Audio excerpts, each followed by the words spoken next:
A new report says schools in the tri-state need to make changes to ensure their drinking water is safe. We are talking about lead exposure. So Ohio and Kentucky received failing grades for a lack of regulations to prevent children from being exposed to lead. Local 12's Christian Hauser joining us live tonight with what researchers say needs to be done right now to make sure that our kids are safe. Christian, this is a really important story. Yeah, exactly right. And we've seen lead disasters time and time again across the country. Our researchers with the group Environment America found that Ohio and Kentucky have no enforceable standards for school districts when it comes to lead levels. Indiana, meanwhile, does have testing requirements, but the researchers say that the lead threshold is too high and it would harm children before any action is required.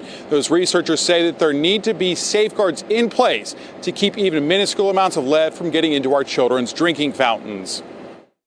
Water disasters like what happened in Flint, Michigan highlight what can happen as long as any lead is in our water pipe system.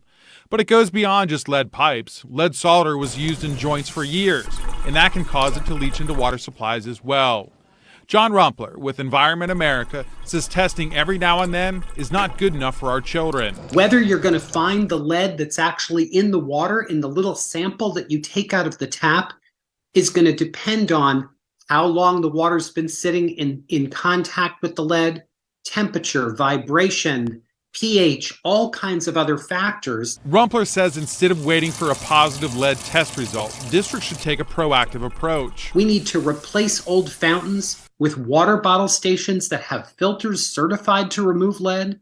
We need to put these certified filters on all other taps where our kids and teachers and administrators are using those taps for water for either drinking or cooking. All public water systems treat their water with corrosion inhibitors to create a protective barrier on the inside of pipes and prevent lead from leaching into the system. Even if that corrosion control creates some kind of a film or a barrier inside the pipes, then imagine that there's a construction project just 100 yards away from the pipe vibrating those pipes. It's going to break up that film. It's going to shake loose lead particulate. And Rumpler says the money's already there to implement these changes. He says they're calling on school districts to use money from the American Rescue Plan to buy the filters and water stations to make sure that if lead ever does leach into the system, that they'll have those protections in place to keep your kids safe. He says they're asking parents, demand your district implement these types of safety systems to make sure that no one is exposed to lead. For Local 12 News, I'm Christian Hauser. All right, Christian Hauser, thank you so much. So Ohio and Kentucky are not alone. In fact, half of the 50 states received a failing grade in this report.